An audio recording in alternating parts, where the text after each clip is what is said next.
కొంత 16వ వచనం చూద్దాం. తరువాత వారు దగ్గరకు దావీదును నడిపింపగా ఫిలిష్తీయుల దేశంలో తాము దోచి తెచ్చుకొని ఉన్న సొమ్ముతో ఏం చేశారట?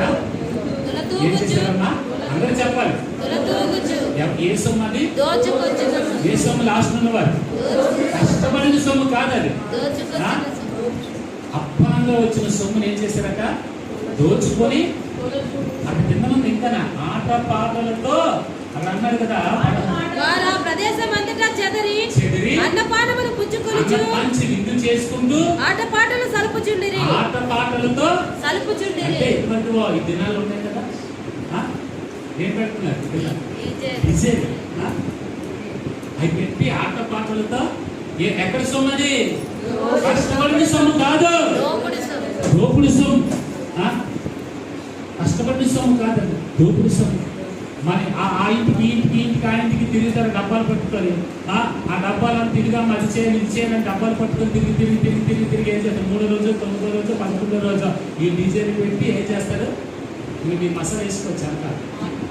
ఆట పాటలతో డబ్బాలు పట్టుకుని వస్తున్నారా లేదు? మంది వెయ్యాలని.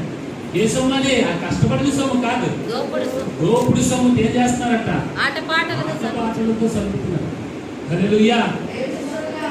దేవుని యొక్క వాక్యం ఉంటుంది కదా, నీ కష్టజీతాన్నే, నీ కష్టపడిన దాన్నే ఖచ్చితంగా దేవుడు ఆశీర్వదిస్తాడు, దేవుడు దీవిస్తాడు, దేవుడు సహాయం చేస్తాడు.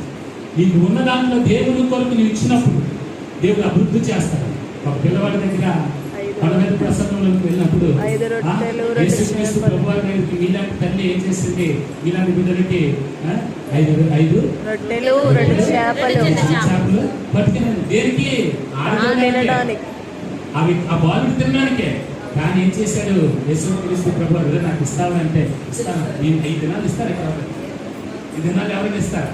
ఎవరు ఇస్తారా? ఇవ్వరా? హల్లెలూయా.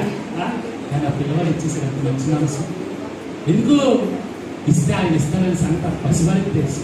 కానీ మనకు మాత్రం నాకు అక్కడ ఉన్నది ఇచ్చేస్తే ఎలాగా అని చెప్పి ఆలోచన. కానీ ఆ పిల్లవాడు యేసు ప్రభు వారి చేతిలో పెట్టినప్పుడు 5,000 మంది భార్యలు, పిల్లలు, 5,000 మంది భార్య వేసుకున్నా, 500 మంది 5,000 మంది భర్తలు వేసుకున్నా, మనం ఇంటికి ఒకరు వేసుకున్నా 15,000 మంది తినగా ఇంకా 12 గంపలు